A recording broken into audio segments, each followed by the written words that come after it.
Hello friends, मेरा नाम है विकास आनंद और आप देख रहे हैं आपका अपना यूट्यूब चैनल विकास आनंद एकेडमी। आज हम लोग लाए हैं आपके लिए फिर से 100 प्रश्नों का सेट प्रैक्टिस, जो आगामी किसी भी परीक्षा के लिए समान रूप से उपयोगी होगा। चूंकि यह क्वेश्चन एनसीसी क्लर्क से संबंधित परीक्षा से पूछा गया है और निश्चित ही क्वेश्चन आसान प्रकृति के हैं, लेकिन निश्चित तौर पर रिवीजन के लिए आपके लिए बहुत ही लाभदायक सिद्ध होगा।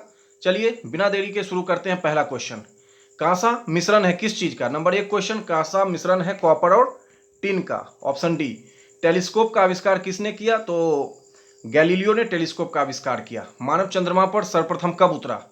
वर्ष 1969 में। तो मानव जो है चंद्रमा पर सबसे पहले 1969 में उतरा था और 21 जुलाई 1969 को यूएसए के अंतरिक्ष यान अपोलो 11 से नील आर्मस्ट्रॉन्ग एवं एडविन एल्ड्रिन चंद्रमा पर उतरे थे। पहला व्यक्ति जो चंद्रमा पर जिसने कदम रखा वो था नील आर्मस्ट्रॉन्ग। नेक्स्ट है, विटामिन सी का सबसे बढ़िया स्रोत। विटामिन सी का सबसे बढ़िया स्रोत जो है वो तो आंवला ही होता है। नेक्स्ट देखते हैं हम लोग क्वेश्चन 5। पांचवा क्वेश्चन है, सर्वग्राही वह व्यक्ति होता है जिसका रक्त समूह। तो ए बी जिसका रक्त समूह होगा वो सर्वग्राही होगा। सर्वग्राही का मतलब होता है यूनिवर्सल एक्सेप्टर, जो किसी भी तरह का ब्लड ग्रुप को एक्सेप्ट कर सकता है, उसको हम लोग क्या बोलते हैं? सर्वग्राही बोलते हैं।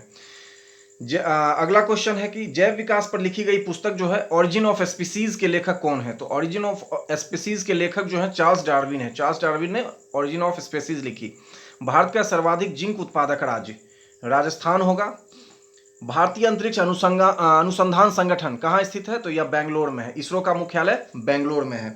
आपको पता होना चाहिए कि इसरो की स्थापना वर्ष 1969 में हुई थी और यह जो अंतरिक्ष के क्षेत्र में, अंतरिक्ष प्रौद्योगिकी के क्षेत्र में और स्पेस रिसर्च से संबंधित जितने भी चीज होते हैं उसके लिए काम करता है इसरो। अगला क्वेश्चन, वास्को डिगामा भारत कब पहुंचा था?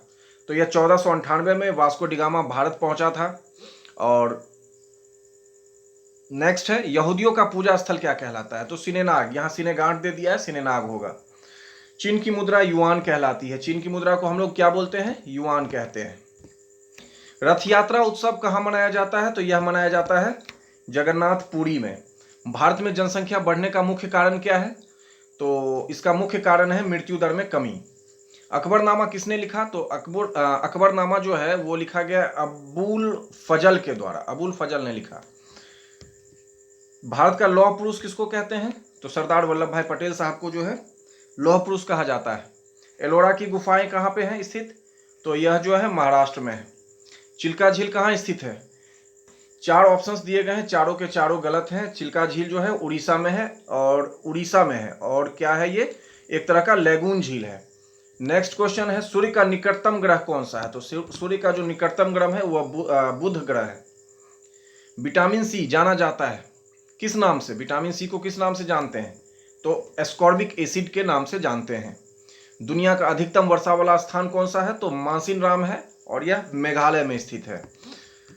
भारत के पहले नोबेल पुरस्कार विजेता कौन थे?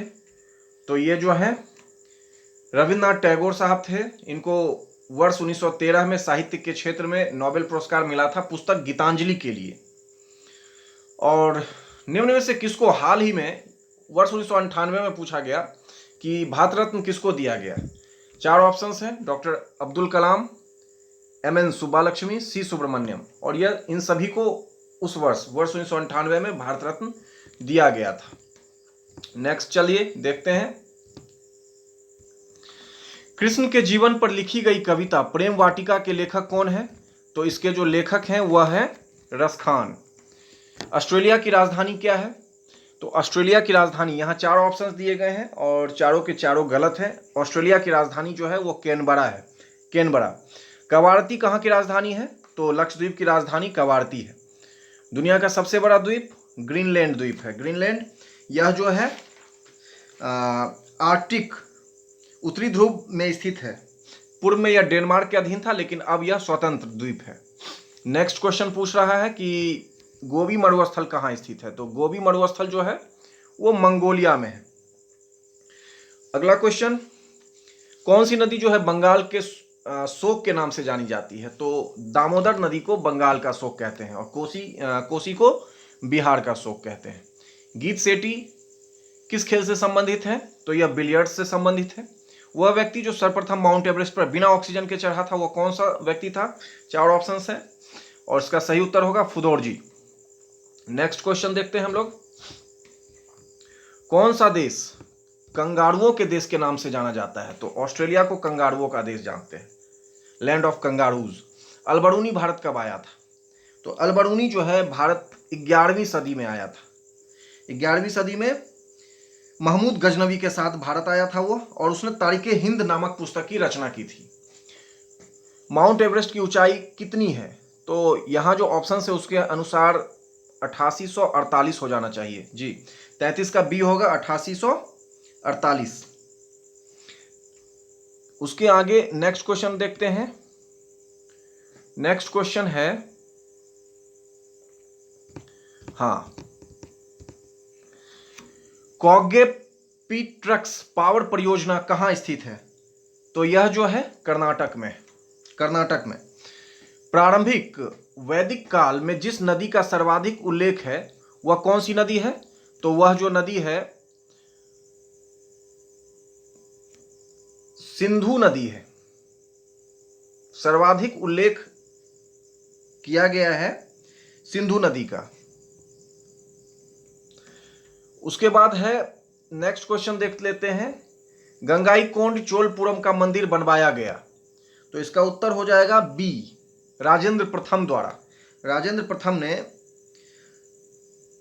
मंदिर गंगाईकोंड चोलपुरम मंदिर की स्थापना की थी। यह एक चोल शासक थे। रणजी ट्रॉफी किस खेल से संबंधित है? रणजी ट्रॉफी वेल नोन है, क्रिकेट से संबंधित है। कुकी जनजाति के लोग कहाँ रहते हैं? कुकी जनजाति के लोग जो हैं उनका निवास कहाँ है? तो यह मणिपुर में है। मणिपुर में कुकी जनजाति मणिपुर में है। वर्ष 1991 की जनगणना के अनुसार किस राज्य की साक्षरता दर उच्चतम रही है? तो यह राज्य रहा है केरल। 2011 के अनुसार भी केरल ही सर्वाधिक साक्षरता वाला राज्य है। भारत के वर्तमान मुख्य चुनाव आयुक्त, उस समय क्वेश्चन है वर्ष 2000 से पहले का क्वेश्चन रहा है, तो उस समय के क्वेश्चन के हिसाब से एमएस गिल थे, अभी के हिसाब से इंपॉर्टेंट नहीं है। नेक्स्ट क्वेश्चन है, चंद्रिका कुमारतुंगा कहाँ के राष्ट्रपति रहे हैं? तो श्रीलंका के राष्ट्रपति थे एक समय में। और गार्डन रिच जहाज बनाने का कारखाना कहाँ स्थित है? तो यह स्थित है आपको पश्चिम बंगाल राज्य में। पश्चिम बंगाल में है गार्डन रिच। नेक्स्ट क्वेश्चन है, भारत की संविधान सभा द्वारा राष्ट्रीय झंडे के डिजाइन को कब स्वीकार किया गया? तो यह 22 जुलाई 1947 को स्वीकार किया गया था। राष्ट्रीय झंडे का जो डिजाइन है इसमें 3 पट्टियां हैं और उसके बीच में एक चक्र है। तिरंगा झंडा जिसको हम लोग कहते हैं, इसकी लंबाई और चौड़ाई का जो अनुपात है क्रमशः 3:2 है। बांग्लादेश का राष्ट्रीय गान अमार सोनार बांग्ला किसने लिखा? तो बहुत ही गर्व की बात है कि भारत के ही जो रविन्द्रनाथ टैगोर साहब थे, इन्होंने भारत का एवं बांग्लादेश का राष्ट्रीय गान लिखा था। नेक्स्ट क्वेश्चन क्या है, थिम्पू कहाँ की राजधानी है? तो थिम्पू जो है वह भूटान की राजधानी है, डी। हल्दी घाटी का युद्ध कब हुआ? तो 1576 में हल्दी घाटी का युद्ध हुआ था। महाराणा प्रताप और अकबर की सेना के मध्य हुआ था। अगला क्वेश्चन है, भगवान बुद्ध का जन्म कहाँ हुआ? तो यह लुम्बिनी नेपाल में है और वहीं पर भगवान बुद्ध का जन्म हुआ था। गदर पार्टी संगठित हुई थी कहाँ पे? तो यह अमेरिका के सैन फ्रांसिस्को में वर्ष 1913 में गदर पार्टी की स्थापना लाला हरदयाल और उनके कुछ सहयोगियों ने किया था। यह एक क्रांतिकारी संगठन था। बंदूक की नली के जोर पर यह जो है अंग्रेजों से भिड़ता था। नेक्स्ट क्वेश्चन है, भारत के चौथे राष्ट्रपति कौन थे? तो इसका ऑप्शन होगा, आंसर होगा ए, श्री वीवी गिरी जो है भारत के चौथे राष्ट्रपति थे। अगला क्वेश्चन क्या है, भारत के संविधान द्वारा नागरिकता का प्रावधान है, तो कैसी नागरिकता? तो भारत में जो हमेशा इकहरी नागरिकता का प्रावधान रहा है। तो ये 50 क्वेश्चन हुए।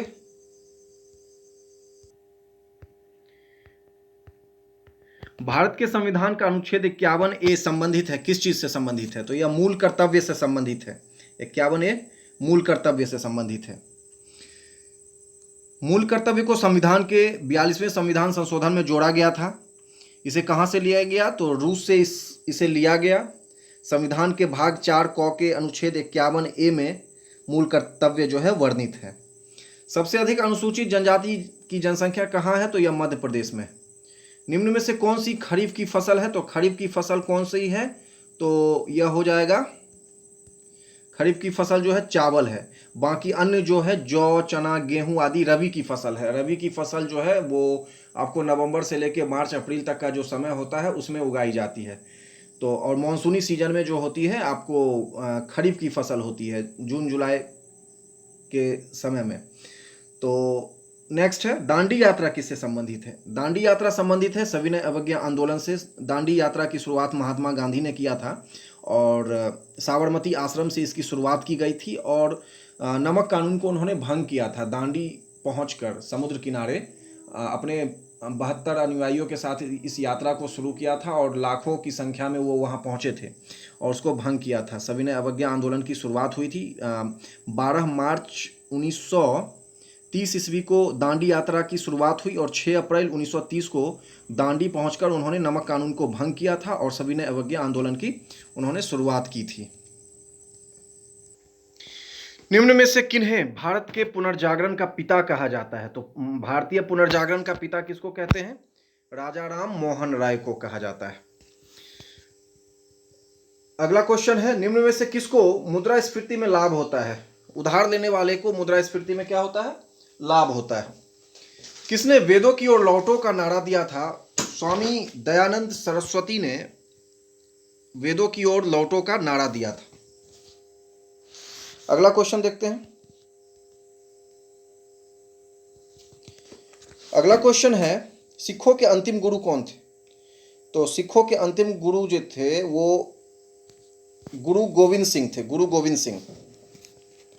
भारतीय संविधान की व्याख्या करने का मुख्य अधिकारी कौन होता है? उच्चतम न्यायालय, यानी कि सुप्रीम कोर्ट जो है भारतीय संविधान की अंतिम व्याख्या कर सकता है। और अगला है, अंतर्राष्ट्रीय अंक संसार को देन है किसकी? तो चीन की। खुराफाती देश चीन की देन है। अगला क्वेश्चन देखते हैं हम लोग।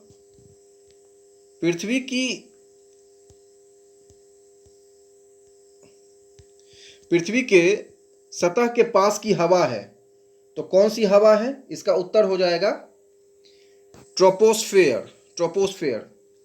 पृथ्वी के सतह के पास की हवा या वायुमंडल को ट्रोपोस्फेयर कहते हैं। क्षोभ मंडल, इससे ऊपर जो है समताप मंडल, मध्य मंडल, आयन मंडल और बाह्य मंडल अवस्थित है। नेक्स्ट क्वेश्चन है कि सही कथन चुनिए इसमें से। सौर ऊर्जा को उष्मा ऊर्जा में परिवर्तित नहीं किया जा सकता है? बिल्कुल किया जा सकता है। सौर ऊर्जा को विद्युत में परिवर्तित नहीं किया जा सकता है? बिल्कुल कर सकते हैं। सौर ऊर्जा को रासायन ऊर्जा में परिवर्तित किया जा सकता है? बिल्कुल। सौर ऊर्जा का उपयोग ऊर्जा की तरह भंडारण द्वारा नहीं किया जा सकता। तो यहाँ जो है नहीं किया जा सकता जबकि सब किया जा सकता है, तो इसीलिए इसका उत्तर जो है सी हो जाएगा। सी इसका उत्तर हो जाएगा, सही उत्तर सी। नेक्स्ट क्वेश्चन चलिए देखते हैं। नेक्स्ट क्वेश्चन, बांध का जल बदलने में मदद करता है। किस चीज को बदलने में मदद करता है? जल ऊर्जा से विद्युत में। तो इसका उत्तर हो जाएगा 63 का ए। 63 का ए हो जाएगा। रसायन शास्त्र में सार्वभौमिक घुलनशील यानी घोल है तो कौन सा है? तो वह है एसीटोन। नेक्स्ट है, निम्नलिखित में से कौन ऊर्जा का पुनर्वीकरण स्रोत है? तो सौर ऊर्जा जो है ऊर्जा का पुनर्वीकरण स्रोत है। बाकी जो है कोयला हो गया या मिट्टी का तेल हो गया या मीथेन हो गया, ये सभी जो है एक बार यूज किए खत्म, उसके बाद दोबारा यूज उसको नहीं कर सकते हैं। चलिए अगला देखते हैं। मनुष्य के लिए अति आवश्यक पोषक तत्व है तो कौन है? ये सी हो जाएगा उत्तर। वसा, कार्बोहाइड्रेट, प्रोटीन और खनिज, ये सभी पोषक तत्व न्यूट्रिएंट्स जो है मनुष्य के लिए बहुत इंपॉर्टेंट है। इसके बिना जीवन चलना असंभव। विटामिन डी की कमी से क्या होता है? तो विटामिन डी की जो कमी है, यहाँ 4 ऑप्शंस दिए हैं। स्कर्वी विटामिन सी से होता है और रतौंधी तो विटामिन ए से हो गया। रक्तअल्पता जो है वह भी विटामिन ई का ही होता है ना, एनीमिया। और तो इसका एकमात्र उत्तर हो जाएगा सूखा रोग, ए हो जाएगा। सूखा रोग को रिकेट भी कहते हैं, बच्चों में पाया जाता है, विटामिन डी की कमी से होता है। और बड़ों में जो विटामिन डी की कमी से होता है वह कौन सा रोग है? तो ऑस्ट्रोमलेशिया इसको कहते हैं, ऑस्टियोमलेशिया। और बच्चों में रिकेट्स होता है। और विटामिन डी कहाँ से हम लोग पूर्ति कर सकते हैं? तो ये सूर्य के प्रकाश से मिलता है हम लोग को। सुबह सुबह 1 घंटा धूप में बैठिए, विटामिन डी की कमी को पूरा कर लीजिएगा।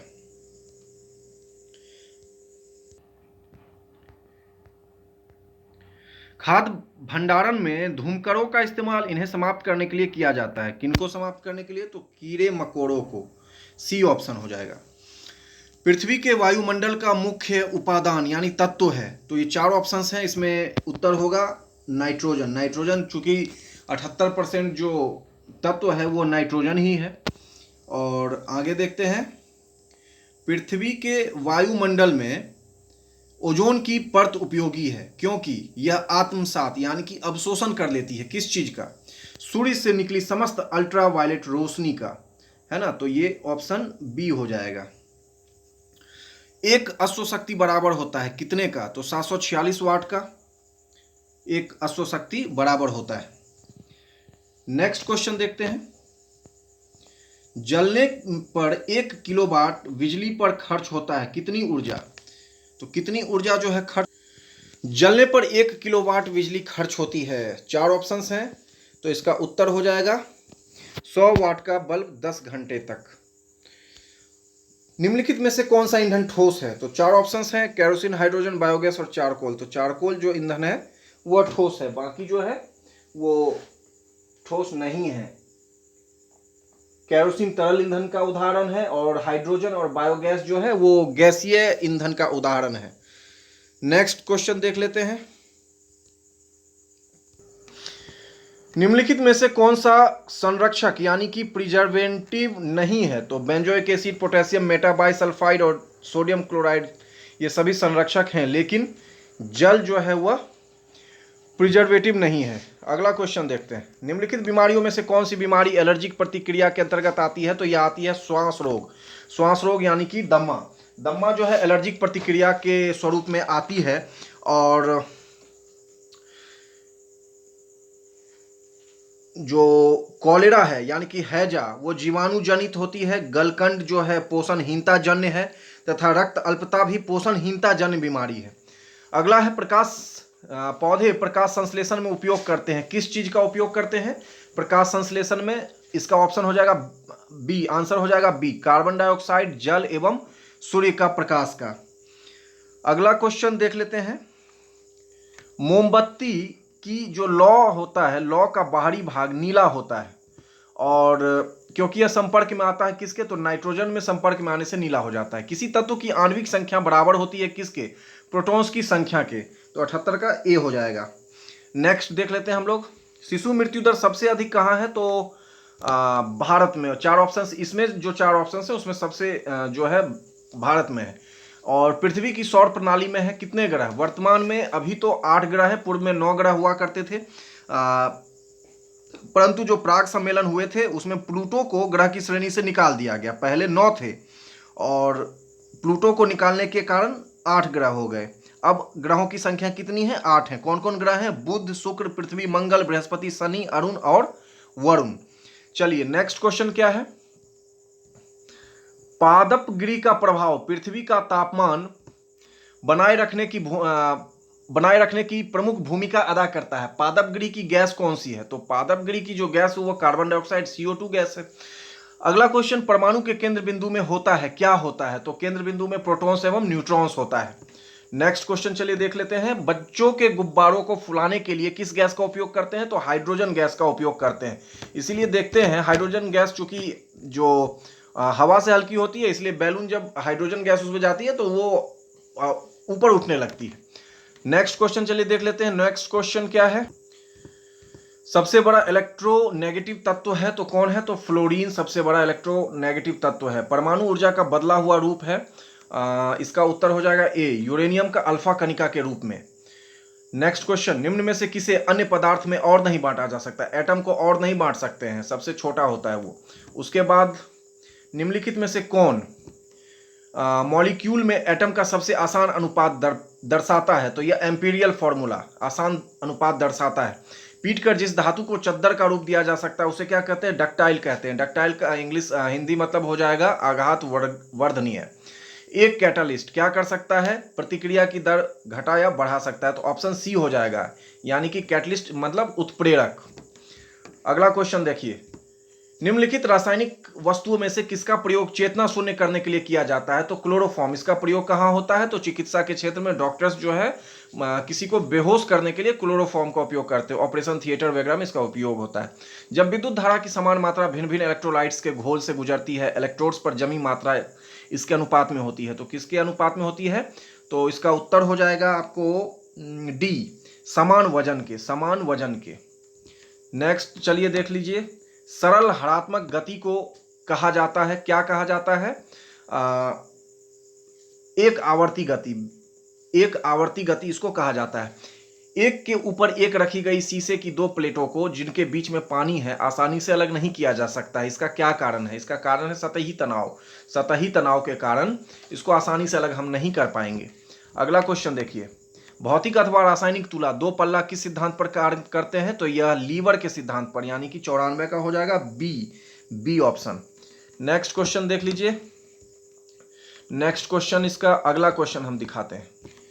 पहाड़ी स्थानों पर जल का क्वथनांक कम होता है, क्योंकि पहाड़ी स्थानों पर क्या होता है? पहाड़ी स्थानों पर वायुमंडल का दबाव कम होता है, यानी कि ऑप्शन बी हो जाएगा इसका उत्तर। अगला क्वेश्चन, वाहन से सफर करने वाला व्यक्ति अचानक ब्रेक लगाने पर आगे की ओर गिर पड़ता है, क्योंकि ये जो गति की जड़ता का नियम है उसके कारण जो है आगे की ओर गिरता है, और यह न्यूटन के प्रथम नियम का भी उदाहरण है, गति की जड़ता। नेक्स्ट क्वेश्चन है, सुबह के समय यदि हवा में धुआं अधिक हो तो कोहरा भी अधिक होता है, क्योंकि इसका उत्तर हो जाएगा सी, वायु में मौजूद जलवाष्प धुएं के कणों में जमा हो जाती है। जब गोली किसी लक्ष्य पर लगती है तो यह गल जाती है, क्या कारण है गल जाने का? तो इसका कारण है ए, इसकी गति संबंधित ऊर्जा उष्मा में बदल जाती है, क्योंकि यह अवरोधक द्वारा रोक दी जाती है। अगला क्वेश्चन है, चाय की केतली के ढक्कन में एक छेद रहता है, क्योंकि क्यों दिया जाता है? चाय बी, ऑप्शन बी हो जाएगा, चाय आसानी से उड़ेली जा सकती है क्योंकि छिद्र में हवा प्रवेश करती रहती है। नेक्स्ट है क्वेश्चन, लास्ट क्वेश्चन है, तराशा हुआ हीरा चमकता है, क्योंकि ये क्यों चमकता है? तो टोटल इंटरनल रिफ्लेक्शन, यानी कि प्रकाश के कुल परावर्तन के कारण जो है ये चमकता है। डी ऑप्शन हो जाएगा सही। तो ये थे 100 क्वेश्चन का प्रैक्टिस सेट, चूंकि ये एग्जाम में पूछा गया है एनसीसी कलर के एग्जाम में, और ये निश्चित तौर पर थोड़ा सा आसान तो जरूरी है, लेकिन रिवीजन के लिए बहुत ही जरूरी है। आप लोग इसको रिवाइज कर लीजिए, आप लोगों के लिए बहुत अच्छा होगा। आगे भी अच्छे अच्छे सेट्स हम लाते रहेंगे। तब तक के लिए आप लोग हमारे चैनल को सब्सक्राइब कर लीजिए और लाइक कीजिए। Thank you very much, bye bye.